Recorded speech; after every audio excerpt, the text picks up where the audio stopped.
نبع الحياة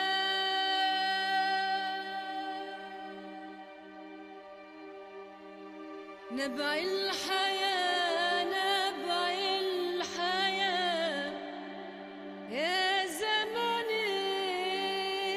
الثمن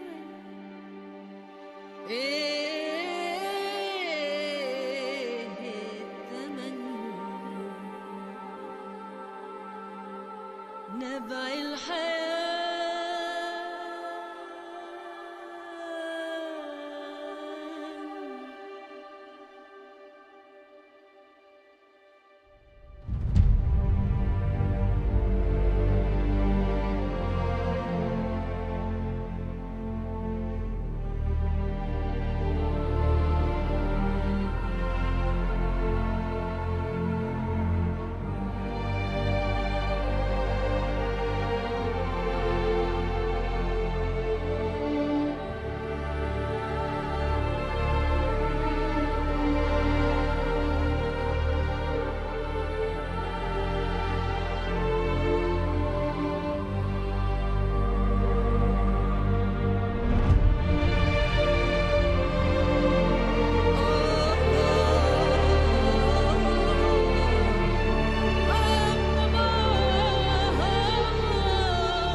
I don't know what I'm doing here.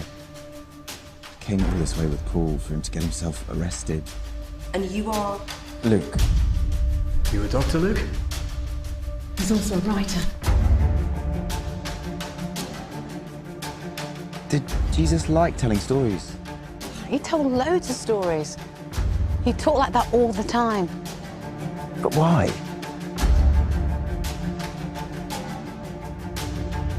There was once a sower. There was one young woman who thought the very Once same. man on his own journey. Found a treasure. Of the great maestro and the three talented students.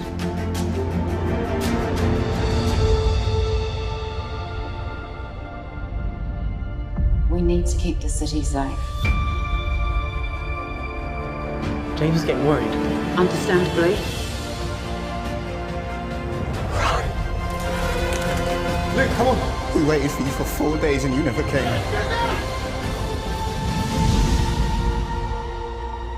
Our net will be his story.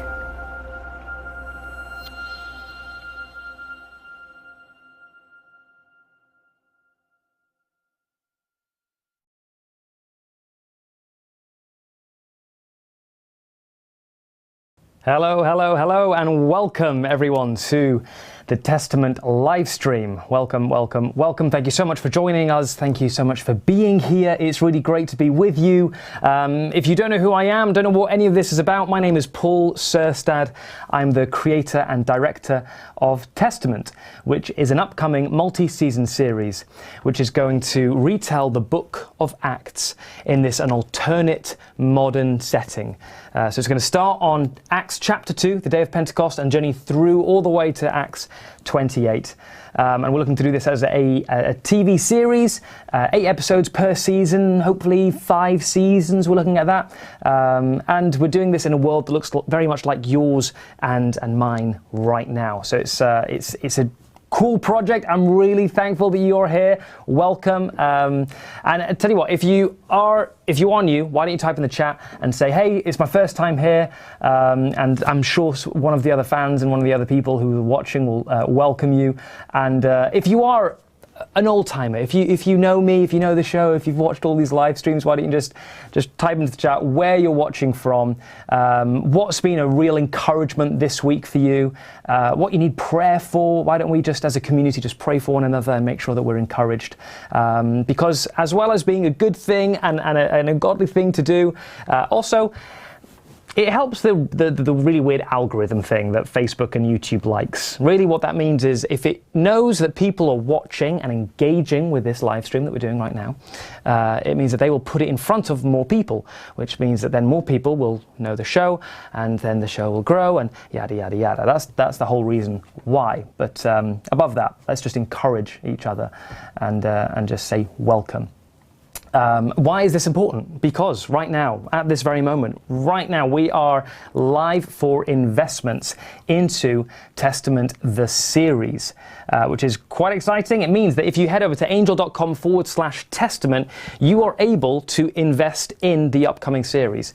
What does that mean? It means that that when you invest, you will actually own a part of the show.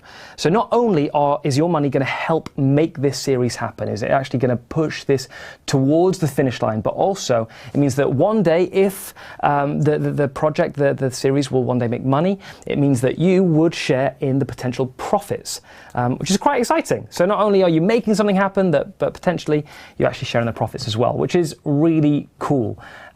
This all started, as I'm sure many of you know, but for those who don't, as a film, a feature film called Testament, the Parables Retold.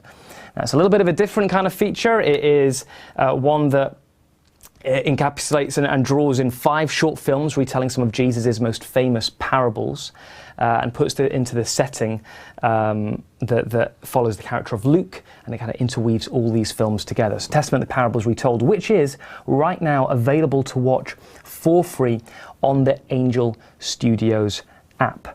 It's there, it's available. In fact, we've had just over 1.25 million people watch, which is incredible. That's an amazing amount of views. We made that film for just over $50,000. I was about to say under £50,000 because right now I'm here in the UK, in London. We work in pounds, but that film was made for just over 50k, and to think that it's having this impact, that people are kind of getting excited and going back to the Bible and going, oh, I want to reread this parable, I want to kind of learn more about that, or oh, where was Luke at this point? It's great, because that's why we do these shows. We do these shows to connect people back to the source, back to the Bible, back to the Word of God, which is awesome. Now, usually during this kind of live stream, what I would be able to see, I think usually here is like who's invested, and it would be like Dave from Albuquerque has invested $10 or $100 or $1,000. Unfortunately, this live stream, I'm not able to see that, which I'm quite gutted about. So I won't be able to, but know that if you are investing right now, what I would normally do is stop my sentence and read it out. So much so that sometimes I can't get through a sentence before losing my train of thought, which I guess is the blessing that I'm able to have right now of not being able to see it. But we are going to set a goal for this live stream. We're going to set a goal of $10,000. We did that last time. We didn't quite hit it last time. We did hit it the time before, but this time we're going to go for $10,000. Why not make a game of it? During this live stream, our goal is to get over $10,000 of investments. So if you are wanting to help make the series happen, if you are wanting to own a part of the film that we've already made, but also, more importantly, the series that we're going to make, head over to angel.com/testament and invest, because you can help make this show happen. Now, today, this live stream, we've got a new one, quite an interesting one for you. We're launching something a little bit new because one person who I'm working with, a guy called David, who is amazing and a wonderful, wonderful guy, has started an edit on a behind-the-scenes featurette. So it's quite a lengthy piece, but really taking us through how Testament, the Parables Retold, was made from the beginning, from the inception. That film took, maybe 5 years to make, from the first read-through of the first parables, even coming to the idea that, this could be a feature film. So we're launching something called Upside Down. And Upside Down is just really taking you upside down from in front of the camera all the way to behind the camera so you can see what happens behind the scenes. So this is going to be Upside Down Beginnings. That's what this featurette of BTS is called. So we're going to watch that. This is going to have some never seen before footage, never seen before, maybe some deleted scenes in there, maybe some outtakes, maybe some interviews with some people that you've not seen before. But it's just a way to because often when we watch movies, when we watch TV shows, I think a lot of people don't really see what happens behind the camera. We see all these astronomical figures for what TV shows and movies cost to make, and often it can be quite shocking. But actually, when you break it down, it becomes quite obvious when you realise how many people are behind the camera. Even if it's one person in front and it's just their monologue, the amount of people who have gone into preparing, and that's what I love about filmmaking, that's what I love about directing, is the fact that you're drawing all these people in who are so good and so God-gifted at what they do. My director of photography, Andy Tuvey, the way he holds the camera, the way he lights a scene, the way he composes shots is just beautifully stunning, and I'm just been so privileged to work with him. Zichi, our first AD, the way she runs the set is amazing. All these people who've worked together to make this happen, it is really inspiring. So I thought it would be a great thing to share with you guys. If you're interested and if you want to see it, and if you're not, well, I'm going to play it anyway, but I hope you are. And then afterwards, this is really looking at the past, looking at the film. So we're going to look at the future afterwards. We're going to have a look at what the plan is for the series, which I know some of you have already seen the kind of what our mission is and what we're going to be trying to do, and our plan for the year. But for those of you who haven't, after this featurette, we're going to look at the plan for the future, how we're planning on making this series, what our timeline is, if we are able to raise the right amount of funds. So before we do start, remember, head over to angel.com/testament if you want to help make this series happen. Whew, I'm excited. We're writing some amazing bits in the scripts at the moment. We're coming together, and just it's very exciting. We've got some scenes that are just, I don't know, I find them heartbreaking. There's one particular monologue from one of the apostles which I was very excited to just get into the words of that and just really go through, and I'm excited to share that with you guys. I can't wait to bring this story to life on the screen in a completely new way. But enough from me, guys. Remember, head over to angel.com/testament to invest in the show. But for now, here is the first ever, the premiere screening of our behind-the-scenes featurette of Testament, the Parables Retold, Upside Down Beginnings. Enjoy.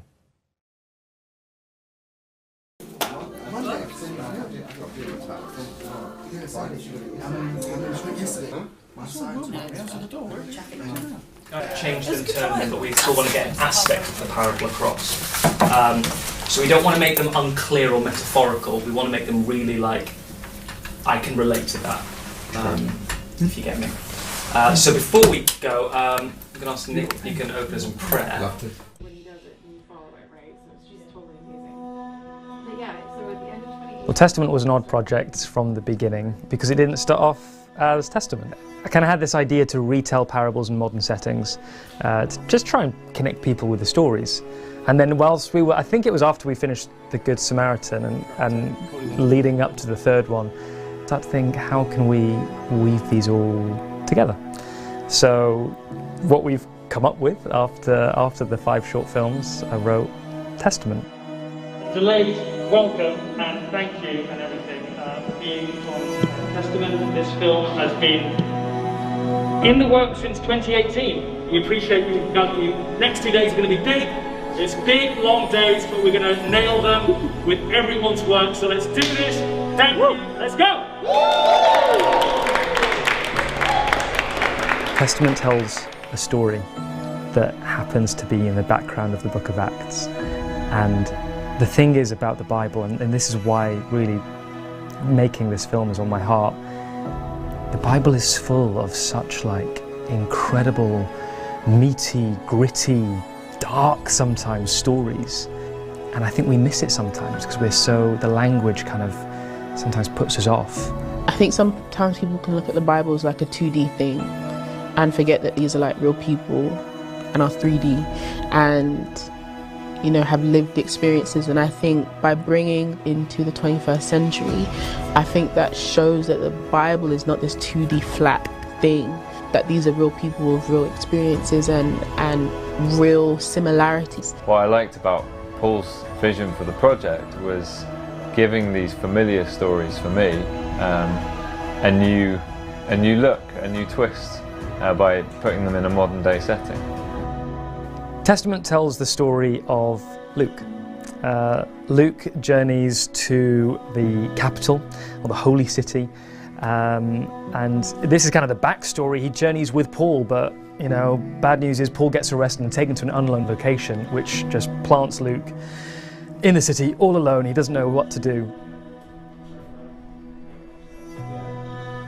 Luke in this story is the storyteller in a way. You know, the Testament covers Acts, or not necessarily all of it.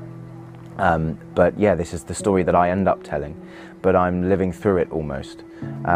So in a way, in a lot of projects, you feel that there's a character that sort of embodies the keyhole for the audience to see through, and I think that Luke can sort of take that position. He's sort of continuous through this journey, meeting and coming across all the different people that he does come across. And this film follows him over the course of a few days as he meets up with some of the original disciples. Feeling lost, Luke?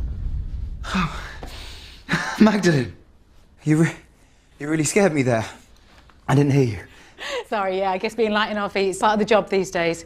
And it's Mary, please. Mary was following the way, following Jesus when he was alive. So after his resurrection, she definitely has embraced the commission to go and tell his story. There's not much in the Bible about Mary Magdalene, but you kind of go, if she followed for that long, and even, you know, having been possessed by 7 demons, that kind of deliverance, what that must do to a person, and then to follow him, and then to actually sit by the tomb and be visited by Jesus as one of the first people to see him, if not the first people to see the resurrected Jesus, that must bring some kind of confidence about you, right? So listen, since the very first time, the moment I met Jesus, there's been nothing but danger and trouble practically every day. It can't have been much different, you travelling here with Paul. When Paulette sent her audition in, she nailed it the first time. She had this, you know, she had that head wrap on that she put on, she got the bag on, and she was off. And it was almost like this character could never quite sit still because she just, you know, needed to get there. But then there were these moments of her being able to stop, really see into a person and talk to them where they were at, because that was her gift. That's what Jesus had managed to do with her. And so that's what she manages to do with other people. We're on a mission. Jesus was very clear. Tell his story to all the world, even a small gathering. So that is what I'm going to do.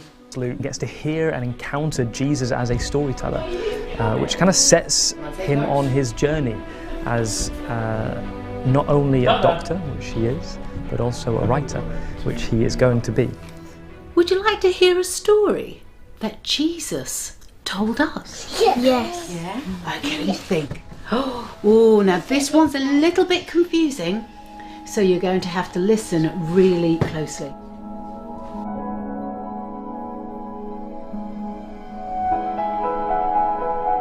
So as I read through the script for The Sower, the first of the parables we filmed, I was rethinking what I thought about Jesus' original parable. So here we are doing the first one of the series. My name is Chris Holloway and I am the first AD and production manager of The Sower. I came on board with Rawlight because a Christian connection of mine met Paul and said that I should get in contact with him because he was doing some really cool stuff. So I went and had a meeting with him and he told me all about the Parables Retold series. He asked if I want to come on board. So I said, gladly. Market 20, take 1. Having a series that is based around making the Bible more modern day and connecting with people is really great to see. Day's gone good. We've done 2 days so far, and it's been amazing. What's been the highlight? Yeah, what's been the highlight? I think the locations. I'm just really impressed that we've turned up and not had to do anything to them. Really, they're just stunning. Like, lovely house here, great office earlier with a really kind of good vibe to it. It makes it a lot easier to make it look good.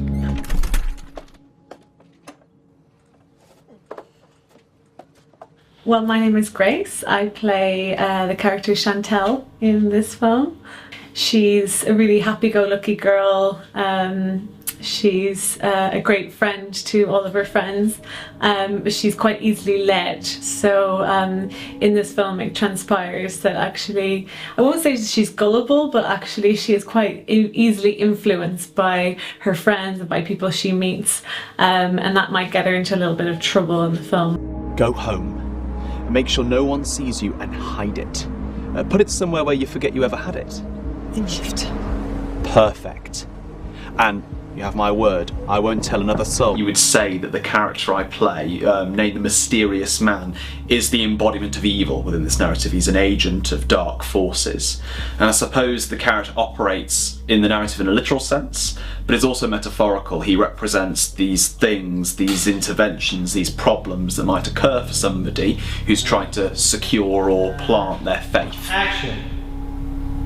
What's going on? I said, what's going on? I see what you mean about its charm.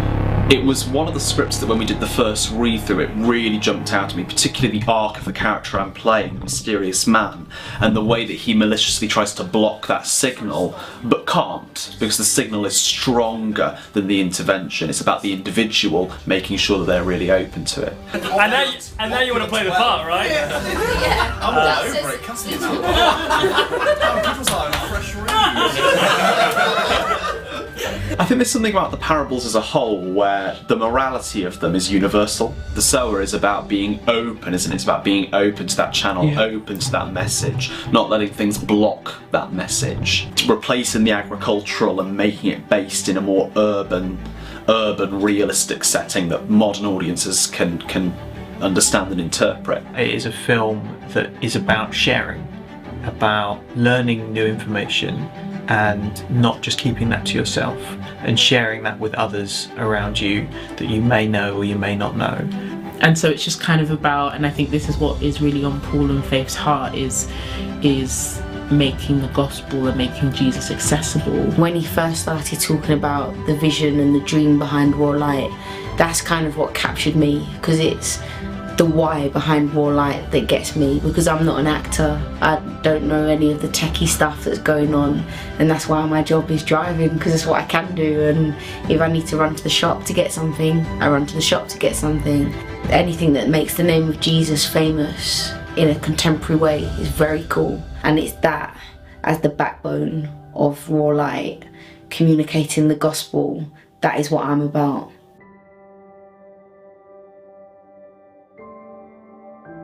The person of Jesus, Luke knows as a saviour, as a healer, as a miracle worker. But in this film, it's the first time that Luke encounters or even hears about Jesus as a storyteller, and it baffles him.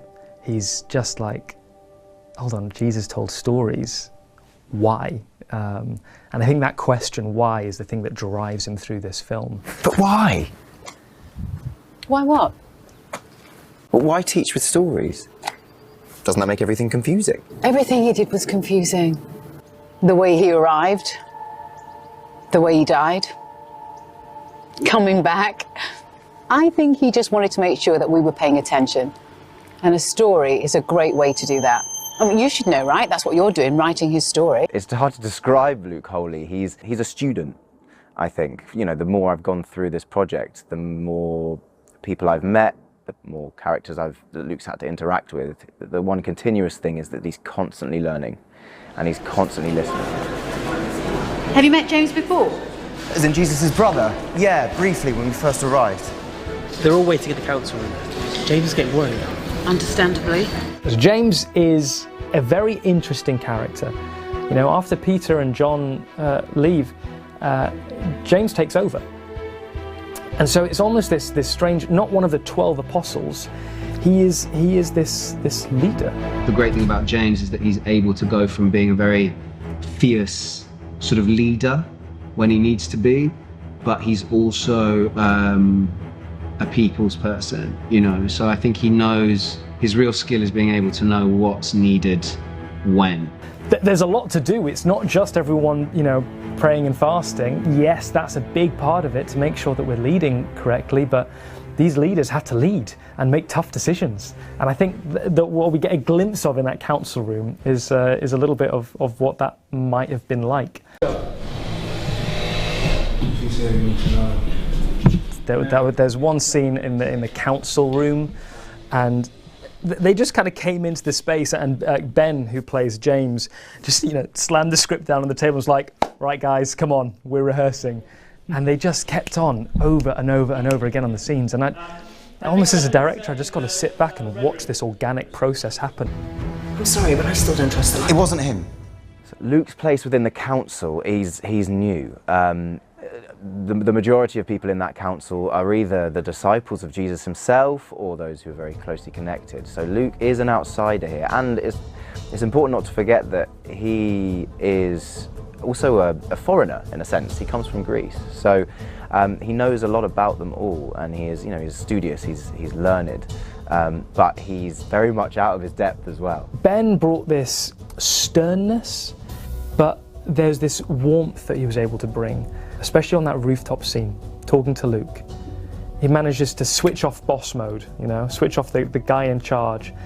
I think in the scene that they have on the rooftop, they have it out, you know. I think James can see that Luke is maybe a little bit lost, and he's trying to figure out what his meaning is and his purpose is in all of this. And I think James is able to just guide him to where he needs to be. There are some times, especially as an actor in your career, where you are surrounded by inspiration to be in a place that just encourages that creativity and draws you out. So I really hope that comes across while myself and Ben, who plays James, sit on that rooftop with that view. It's a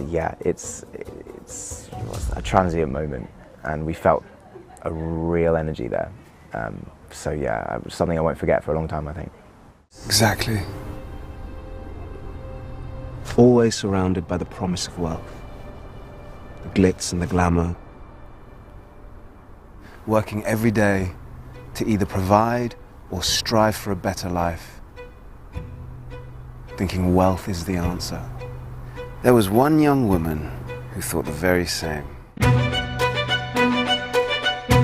The script was it felt like to me that Faith, who is the writer, had put a lot of work into it. It wasn't something that's rushed, there was a lot of detail, and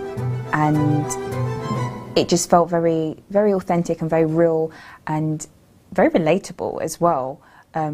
Nothing was rushed, there was depth to the character. These characters were not just two-dimensional, you know. The Rich Fool was written by Paul Syrstad, and it was really fun to approach somebody else's writing and try and keep it within the same storytelling that we've been doing throughout the other.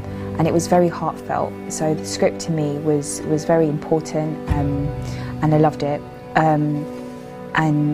And then also just being on set amongst like the community, filming in Lewisham, which was great. It just felt very, just really nice to be amongst, you know, the peoples. Hello? No, it is not over quite just yet, but I just thought I'd step in midway, halfway through, and just remind you, if you are interested in investing in the Testament series to help make this actually come to life, head over to angel.com/testament right now, where you can invest in the show. That was like a mid-roll ad break, wasn't it? Sorry about that. Onwards.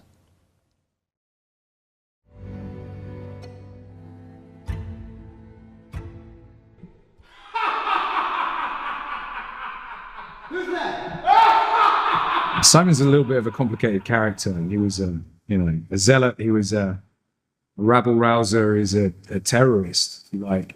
The Holy Spirit has clearly refined who he is and, you know, made him a sharp point. You know, listened to some good people, followed the way, and became a changed person. But he's still got, which I like about the character, he's still got that calculated rage inside him where he needs, but he's just channeling it in a different direction. He's, you know, best buddies with Susanna. You know, they're almost like warring siblings. You know, they have this chemistry that bounces off each other. They've got each other's back. They're comrades. They believe absolutely in the same thing, but there's still a little sort of, almost like sort of sibling rivalry there between them.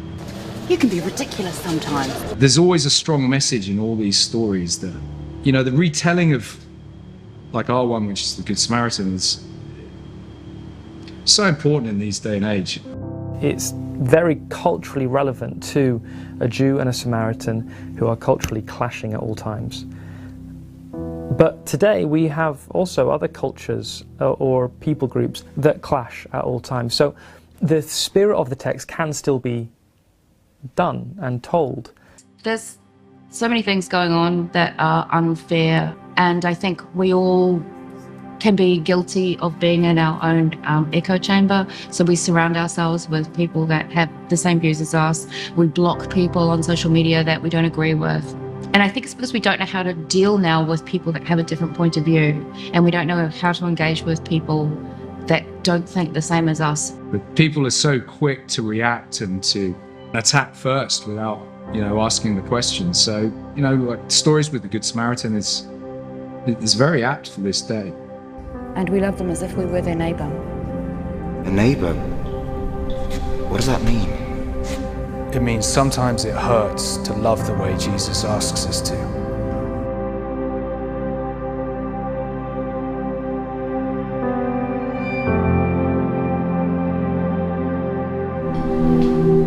It's just us. I need to hide.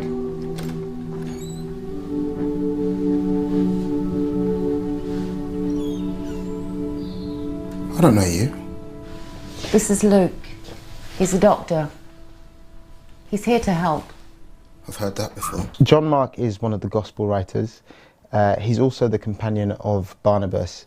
And where we see kind of John Mark is just after he's arrived from travels with Barnabas, where unfortunately Barnabas has got injured. So he's very much on edge. So Barnabas and John Mark were an interesting combination to put into this film. And that's because they drop off the map, really, in terms of in the book of Acts. John Mark makes an appearance later on in Paul's letters, but Barnabas drops off after, you know, him and Paul split, approaching their second missionary journey.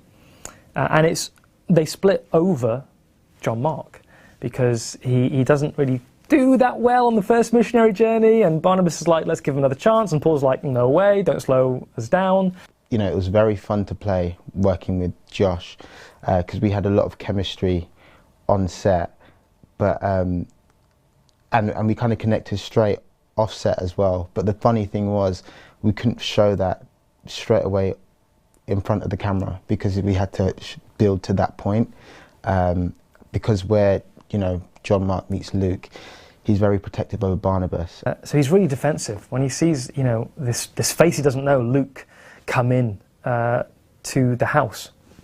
Who are you? What are you doing here? We kind of explored what John Mark and Barnabas have been up to since then.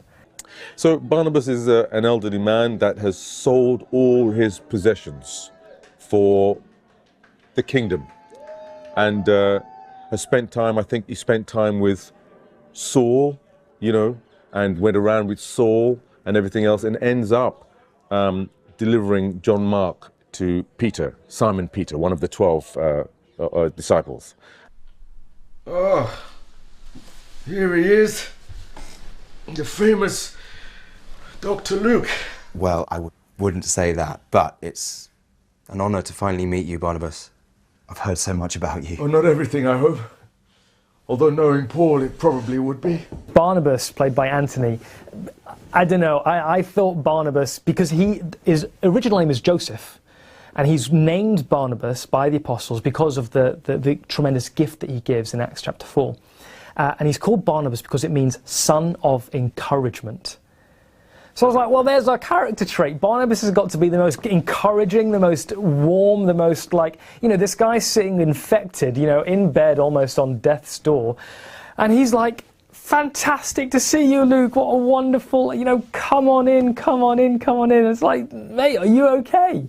So it was a really easy thing for how to write Barnabas. And Anthony Ofowegbu, he brought that, you know, this quirky, very different, strange character, but brought to life wonderfully with all the quirks and all the fun.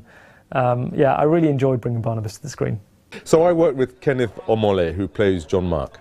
And Kenneth and I were in a tour of a musical that hailed from the Barbican, called The Barbershop Chronicles. And little did I know that that young man is going places, and thought about me, which is lovely, for this role. So they made me do it. Eventually, what most scholars agree on is that John Mark is the one who wrote the book of Mark, and that it was helped by Peter. And so that's the trajectory of Barnabas bringing John Mark back to meet Peter.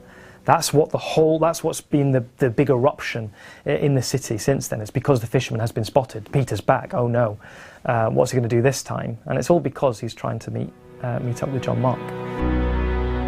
The kingdom of heaven is like a man who found a treasure hidden in a field. 52, take one. So.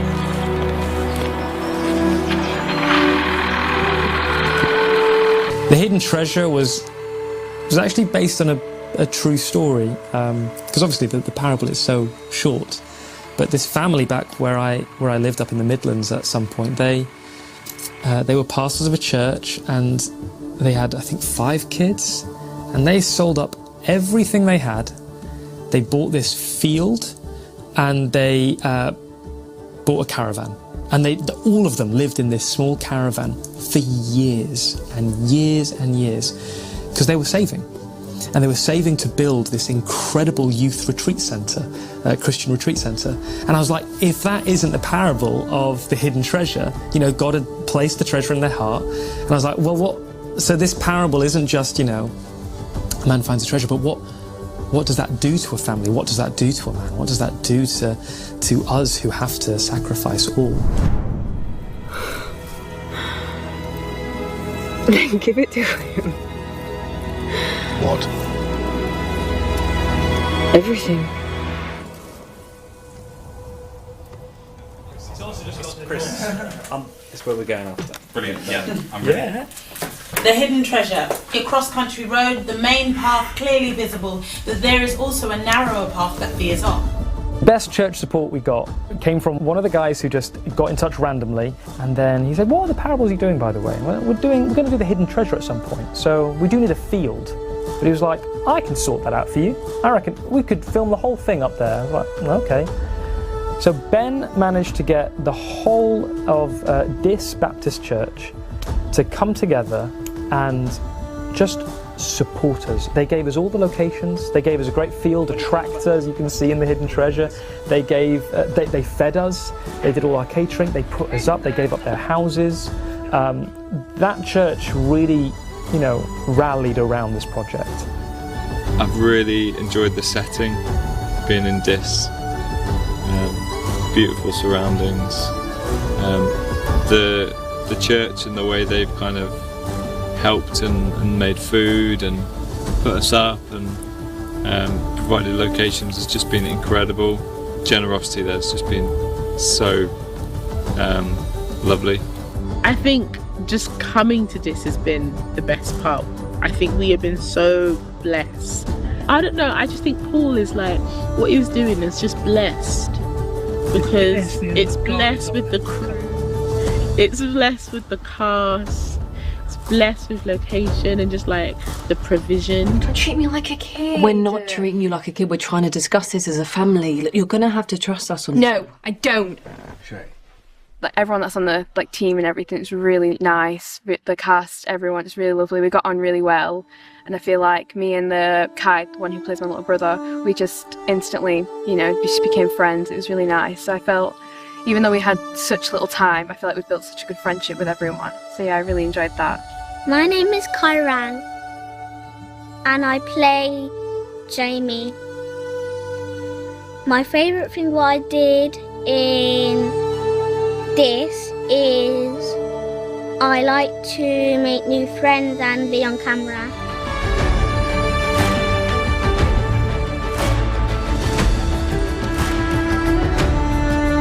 I love Paul's vision for Raw Light, and I guess in the short term making these parables films. I love the idea of that. I love the heart of trying to retell these stories that have just chimed with people for centuries.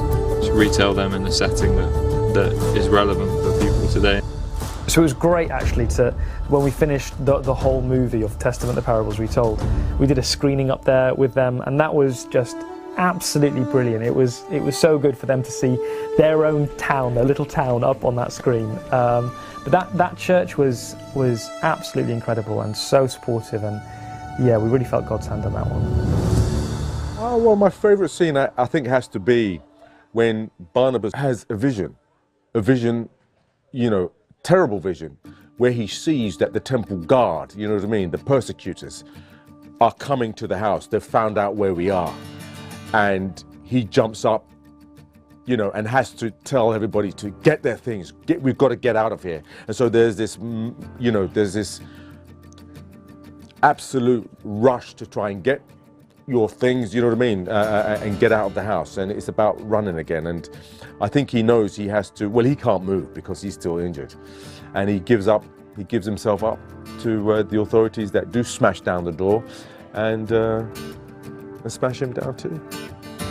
My favourite scene to film, I have to say, even though it was very difficult, there is a kind of a really amazing action scene which involves a lot of running. I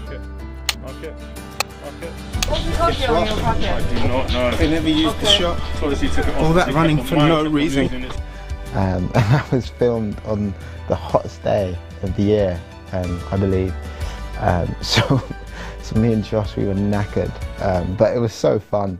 And yeah, we had a lot of takes, but it was almost like a gym session, but also at the same time it was really fun, but it was boiling as well. So that was probably my favourite scene to film.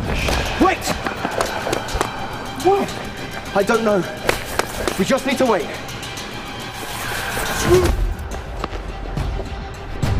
Follow me. Yeah, I think when Peter meets Luke, his attentions are very much focused on, Peter's attentions are very much focused on John Mark. Peter feels very firmly that his mission, his higher purpose in life, is to help John Mark write this account. Peter. He doesn't anticipate what starts to unfold with Luke, but I think quickly he realizes this is a young man who has a conflict, you know, an identity crisis, I guess. No! I'm just a doctor.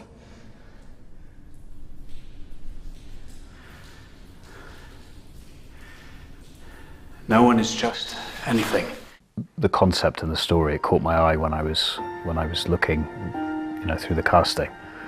And then when I actually had the opportunity to read the whole script, it was a very good script.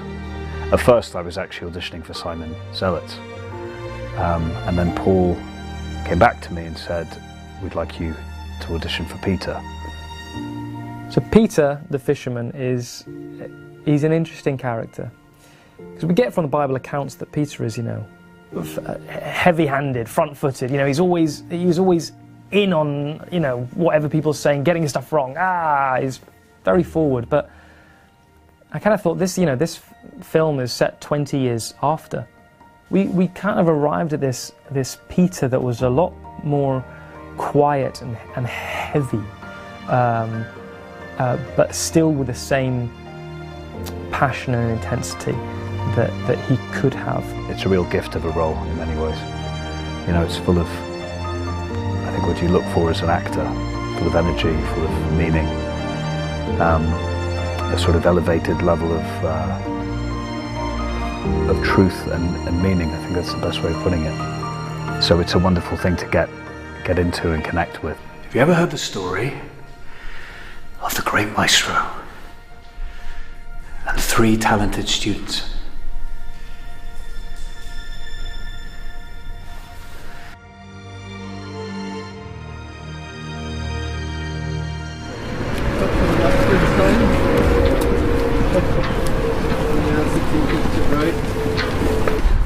Stop here, have the end of the conversation.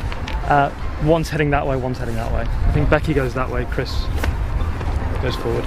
Is this an okay place? Yeah. It should be okay. When you're trying to do something new, and for us it's making a faith-based production company in the UK that rules the light of Christ, you can't do everything yourself. And I think that, you know, we're not trying to build empires here, we're trying to build kingdom. And to do that, I have to include other people. You know, I can't just rely on what I can do and what God can do through me, but also what God can do through others, because, you know, He's gifted so many people with so many gifts and talents.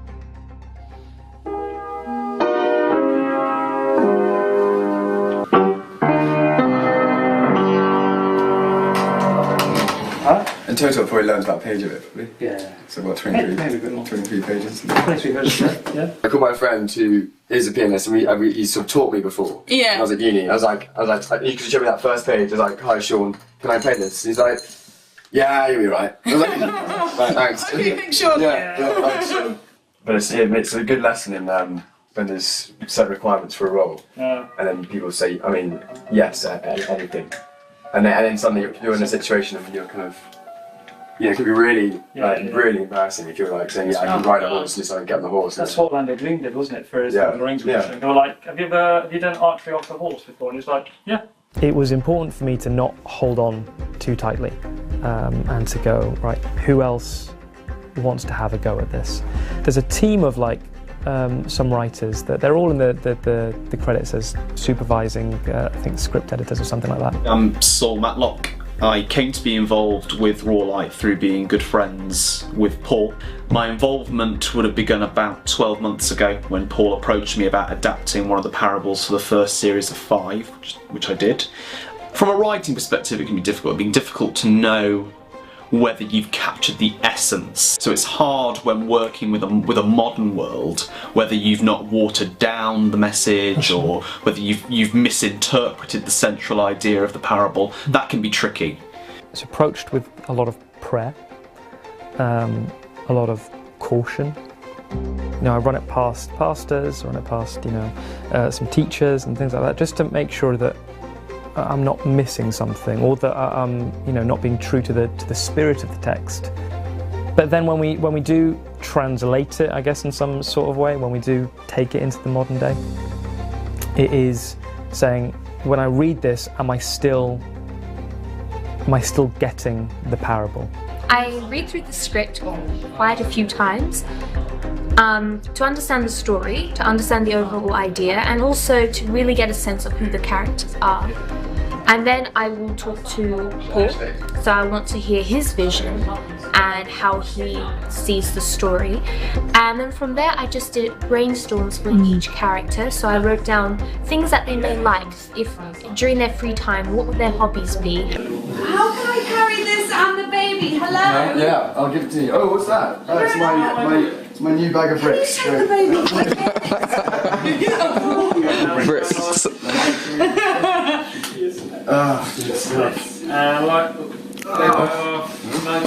Nighttime. It's midday tonight. No. Yeah. What's I got this camera? Be nice? Yeah, that's great. It's nighttime, let's go. Yeah, let's go to bed. As a costume designer, it's important to hear what the actor has to say, because how I perceive character may be different to how an actor perceives a character, and I think it's actually important to collaborate, because then you can develop the character even further. Together. Yeah, together. But of course, you need to also make sure that what you come up with is actually in line with the character, with the story, and with the director's vision. So you've got a budget, you've got a time frame, you're dealing with, you know, all sorts of different people. Then you've got the director, more in this case. So it's just juggling everyone's opinions. To be honest, I just love watching everybody come together and do something, do what they're best at. It's just really amazing how sometimes you realise that you're capable of more than you thought you were.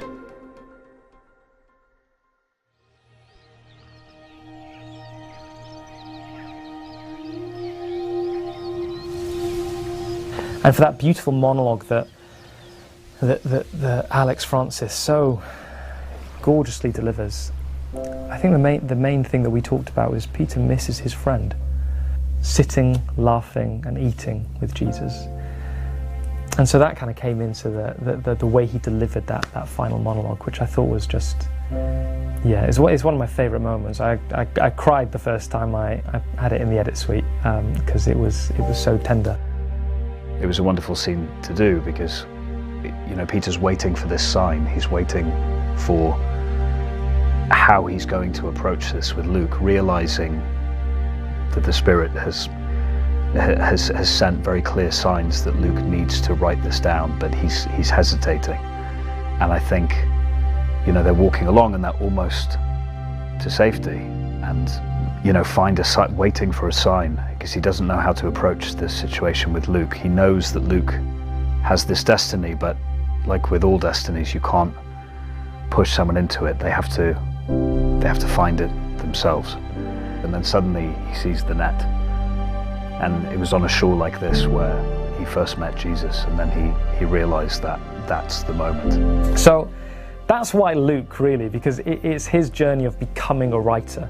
And that's what the film's about. It's about how are we, as Luke does, how are we going to tell the greatest story ever told, which is the story of Jesus. Luke has always fascinated me because he's this outsider. I think a lot of times people think, oh, you know, Matthew, Mark, Luke and John, they're all disciples. Luke wasn't one of the disciples. He had 2 years in Jerusalem along with James, any of the other apostles that might have come through Jerusalem at that time, some of the early disciples. And so Luke begins his gospel account with, I've written to you an account of the things that have been told. From first account eyewitnesses. He's this outsider who manages to write the most written from one writer in the New Testament. Most people think it's Paul, it's actually Luke. This guy who's such an outsider writes this beautifully detailed, and he gets some facts that no one else does. He gets stuff about Mother Mary that no one else does. And I think it's because he managed to have conversations with people. Luke is still in transition from understanding where he's going to be going as opposed to where he's coming from. He's turning into something that he didn't anticipate, and he doesn't realize he's turning into it because he hasn't yet become instinctive when it comes to the signs of the Spirit, essentially. I think it was just from the very outset, this project, it just oozed passion, and you could throw passion project around here, but it's not just the passion of one person, I think, anymore. The thing I found when meeting everyone on the team was that everyone has a reason why they're here and why they've continued to be on this project throughout this whole period. And it was just amazing to join such a community. So you could see it, I saw it from the outset, and it just continued through, and it's just been a complete joy to be part of something that has just so much belief behind it. I can't recall a time where there has been so much, not only energy, but synergy. Synergy where everybody is just, I don't know, just so relaxed, and everybody knows what they're doing.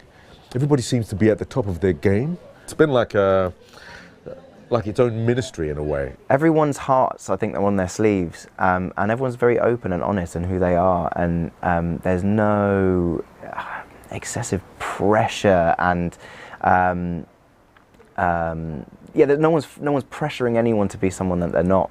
It's just this incredible community of people who are only there for love and for support and to come together to create this project, and that's the thing I've felt most of all as I hear laughter in the background during this interview. That's exactly what it is. It's just laughter and fun and enjoyment and love.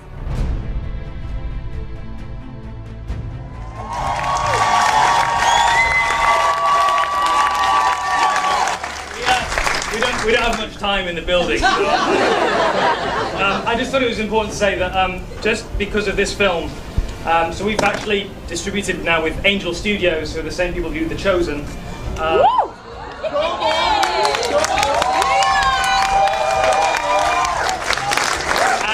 And based off of this idea, we'll now be working with them to make a series, a TV series.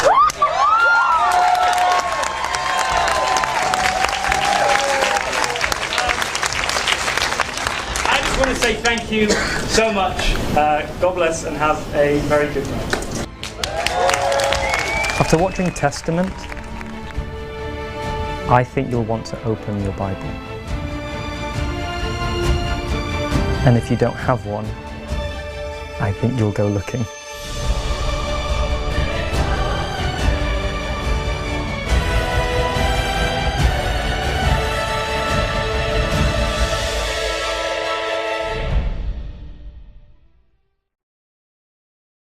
And there we go. That is it. I hope you enjoyed our featurette. Hopefully it'll soon be available on the Angel Studios app, where you can just watch that on its own if you are interested in the behind the scenes and just want to watch that again and again and again and again. But it was such a joy making the movie. I know it's going to be a joy making the series as well. And it's just nice to share that with you guys. So I do hope you enjoy it. And yeah, if you want to help make this series happen, head over to angel.com/testament. And over there you can learn a bit more about the project. You can learn a bit more about my heart for it and why I came to this point. And also that's where you can invest. So that's it. What we're going to do now, yes, of course, that's what we're doing. We are going to have a look. That was then. Now we're looking at the future. We're looking at the future of Testament, because that movie was originally called just Testament, and then when we came to start approaching the idea of making it a series, we thought, I love the name so much. Testament. I was like, that's got to be the name. So we renamed the film Testament, the parables retold, because of course it interweaves all the parables as well. So Testament, the series upcoming, that's what it's all about. And it's exciting because we're really going to reset a little bit. As you can see, that the film was set 20 years after the resurrection of Jesus. It's kind of set in around Acts 22, where Paul comes back from his third missionary journey, gets arrested, and is taken to Caesarea. And if you follow those wee passages, Luke was there with him. So that's kind of where this film starts. But obviously Acts chapter 2 starts 50 days after the resurrection of Jesus, or rather the death of Jesus on Passover. So that means that the cast are going to completely change. It means that we are resetting. It's not going to, the film and the series are going to live both on their own different worlds. However, we will see probably some faces again, but as different characters. Kenneth, who played John Mark in the movie, is going to be coming back to the series and playing a character. I can't remember if we've revealed which character he's playing, so I'm not going to do that just yet. And we'll wait for the official cast announcements to do so.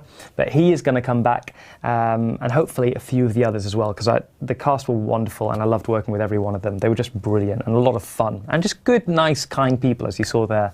I enjoy working with good people. It's always good and fun. But this series, as you say, so we're going to start, Acts chapter 2, 50 days after the resurrection of Jesus, the death of Jesus, and which means we get to start from the beginning. We get to have a lot of inspiration from the movie, but make a lot of new changes and a lot of new decisions, and really get into more detail, because we're doing this episode by episode. We're going to tell the story of Acts, slowly, thoroughly, because Acts is so packed full of action and packed full of drama and intensity and thrills. We're going to really be able to dive into some of the characters, the real people that are in the book of Acts. We're going to be approaching, Peter and John. We're also going to be asking, what would have Mary Magdalene done next? What characters like the other followers of Jesus, like Susanna and Joanna, Stephen, and Gamaliel, who gets mentioned a little bit in Acts. So that's who we're going to be exploring, and of course the one and only Saul of Tarsus is also going to be making his appearance as well in the series. So we're going to be doing it this in a really character-driven but also Holy Spirit-filled storyline, which is of course what, if you want spoilers, check in the Book of Acts. But we've been doing it a little bit early because I just get really excited. Even when we're not ready to do like location scouts and stuff, I get super excited and I'm like, no, I've got to just start looking now. So I'm quite often just, when I'm writing, I like to have places in my head as well. So I do just type and look on location scouting sites to be like, oh, where can we go? So we did prematurely go and scout a few locations. Now, some of you have already seen this video, so apologies, but it is a fun one. So we went on a location scout too early and found some locations that I really love. If they make an appearance in the series, I don't know. We're not in that position yet to make those decisions. Only when we get the funding can we start booking the places and actually, putting them in concrete, as it were. So here is a short video of our early location scout. Here it is. Take a quick Studio 8. 3 more studios. All right. High ceilings. Big space. Look.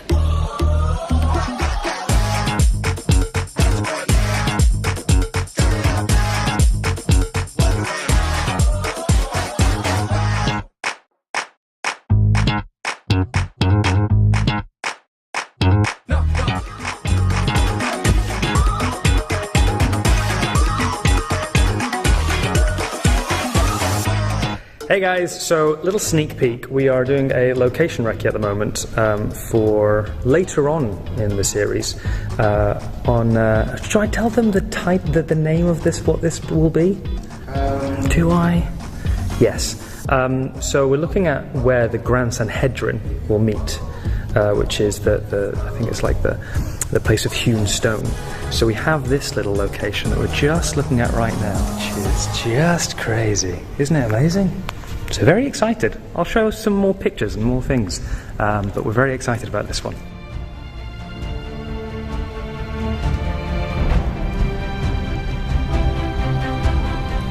Hey Andy, how do you feel about this location? You scanning it? Yes.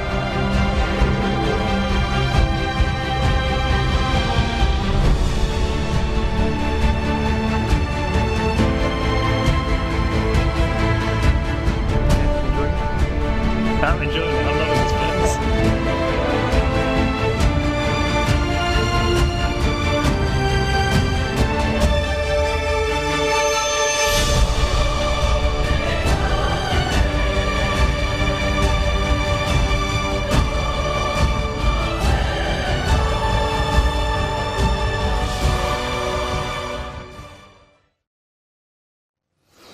Love that last one. It's just, it's so majestic and grand, and it feels old, but it is new. It's got this whole, really excited. I hope you enjoyed that.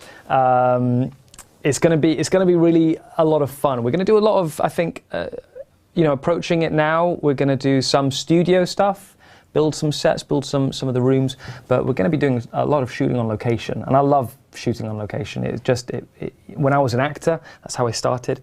I just loved having just everything around you, just to interact with and to be inspired by. So I'm hoping to do a lot of location shooting as well.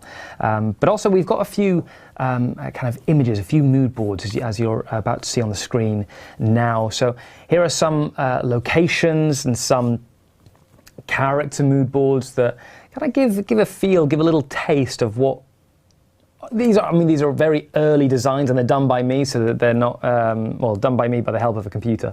So it's not exactly what we're going to be doing. As soon as we get our production designer on board, they'll start coming up with much more detailed drawings and detailed, sketches and vision mood boards. So that's going to be fun. But I just thought, this is kind of.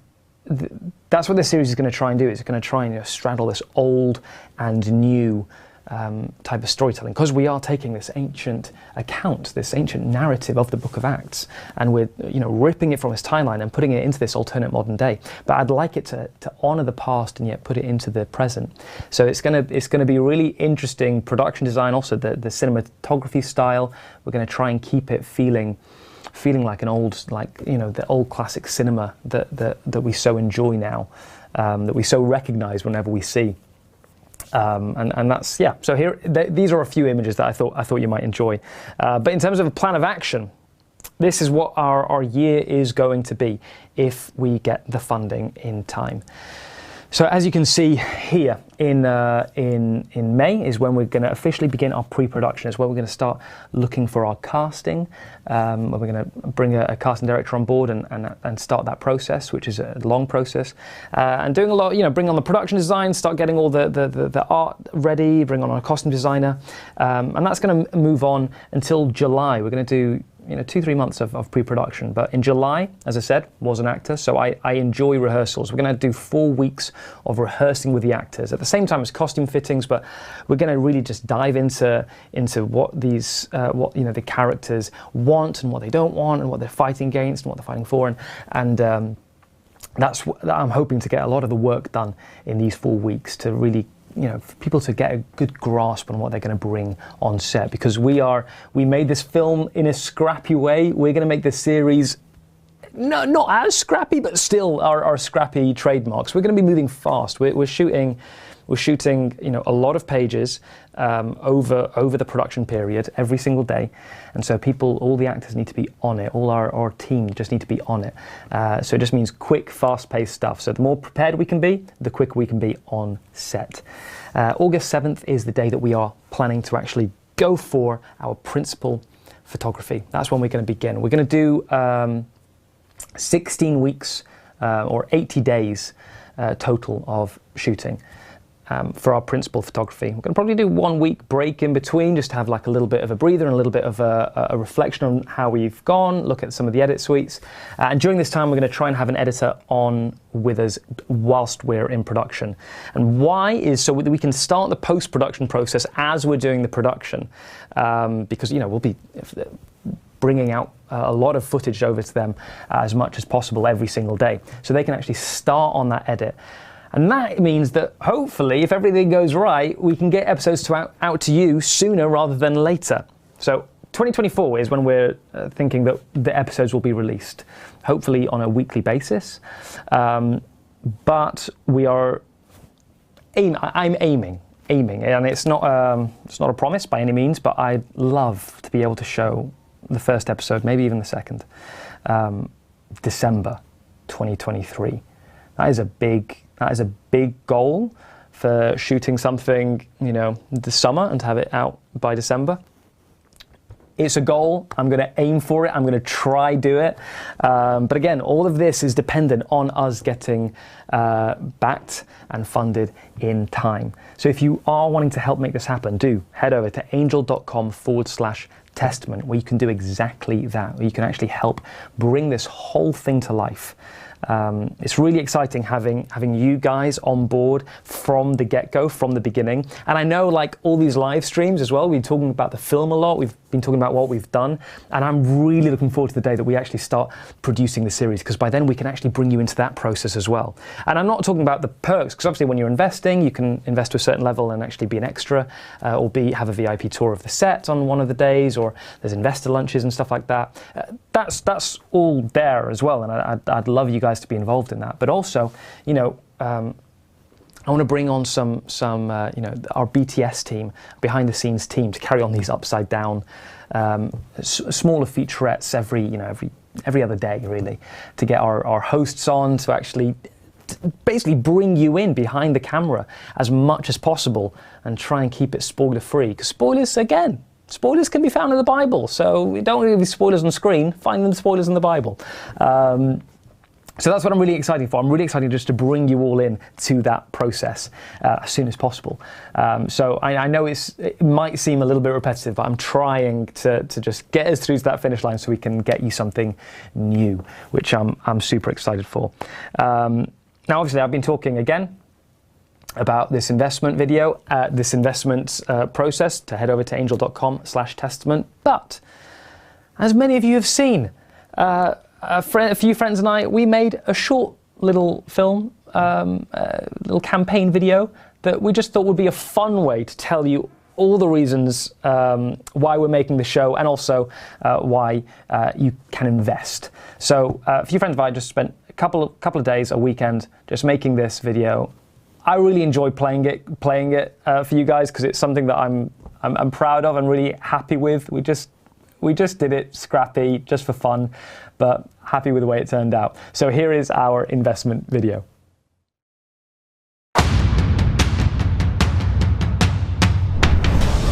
Testament, an adaptation of the Book of Acts, but set in a world that looks very much like ours today.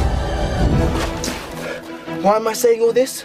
Well, even though the film is out and available to watch for free, it really was just the beginning.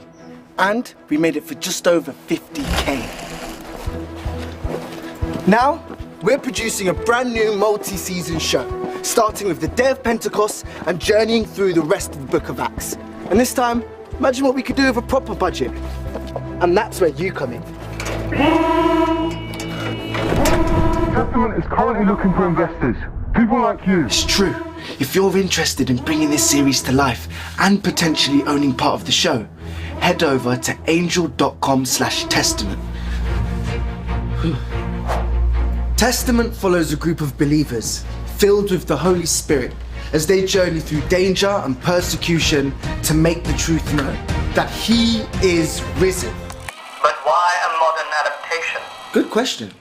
Here's what some of our viewers of the original film said. Took the story of the early church right into today. It just hits people's heart differently. It's amazing. Oh, I cannot express how I feel. It's now going to be going on to TV series, yes! Modernizing the account of the early church connects to audiences in a fresh way, especially for those who might have struggled to engage before.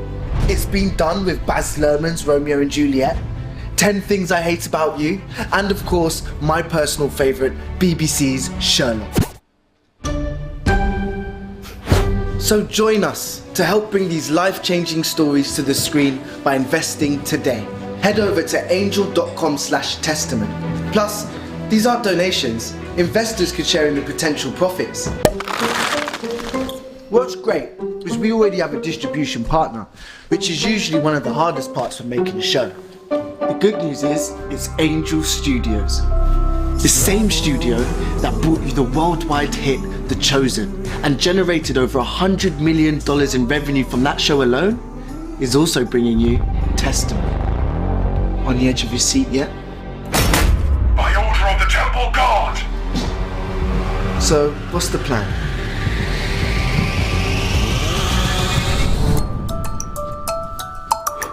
Testament will be a multi-season TV series, retelling the Book of Acts in a modern world. And if we're fully funded by April 2023, we could have the first episode out to you by this December, just in time for Christmas. Perfect timing. This is Paul Syrstad, the director and creator. Why this show, Paul? Well, I strongly felt God called me to make films and shows that would glorify Him. I love the Bible, and retelling the account of the Book of Acts invites us to reconnect with the early church in a way that asks, how am I living out my faith today? How am I following Jesus? And yeah, that's why. Oh, Cadell? Thanks! Yeah, sure, we'll keep going on. Cheers, thank you. Scene one, take one. Action. Oh, I think I said everything I needed to say. Cut. Sorry. Invest. I said cut. Invest. Love that. Thanks, guys. Thanks so much for watching. And I'll see you next week. Next week we're going to do a mega live stream. We're going to do a really big one, and try and get as much. Basically, next week we are nearing the end of our investment period for this crowdfund. So we're going to just try and do a bit of a marathon. So it's a good point, or a good opportunity to invite people who haven't heard of Testament, who might want to hear from some of us. I'm going to be trying to try to bring some people on, some guests as well to talk to. So if someone doesn't know about Testament and wants to know about Testament, next week will be a really good opportunity for them to learn a little bit about us. We will be showing lots of different things for a long period of time. It's going to be an ultra marathon. So drop in, drop out whenever you want. We're going to be here, we're going to be live, and it's going to be really good fun. Remember, head over to angel.com/testament to invest in the Testament series and own a part of the film that's already been completed, which is pretty cool. I like that. We just want to be part of the Testament family altogether. Lastly, do go to the Angel Studios app, go to Testament, there's a community tab there, hit that, and just write a little comment, write about what you enjoyed about the movie, what you enjoyed about the Upside Down film that you just saw now, and why not record a message, just record an encouragement. I love being able to engage with you guys on that level. It's a real, it warms my heart.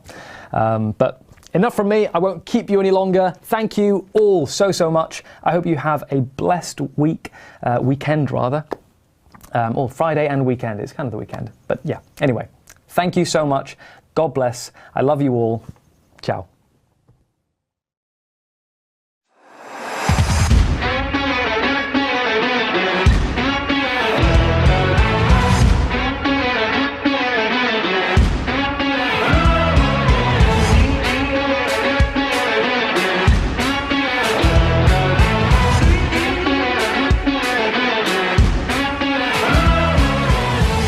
Working with Paul, he's very, very clear in what he wants, which is great for an actor. From sort of the Zoom calls and some of the rehearsals, there was a warmth there, and you could really feel the passion from Paul about this particular project.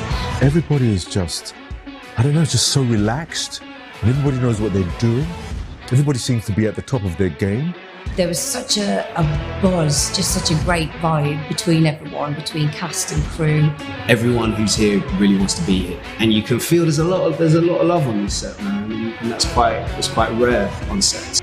Is literally the nicest group of people that I have ever worked with. Everyone's been really lovely, super organised, like really organised. It's been a blast. It's been a very chilled out kind of set, even though there's been a lot going on and a lot of takes, but it's been a really nice environment. That kind of makes the difference, really. Yeah, I'm massively grateful for Paul and the opportunity to work on Testament. 3, 2, 1.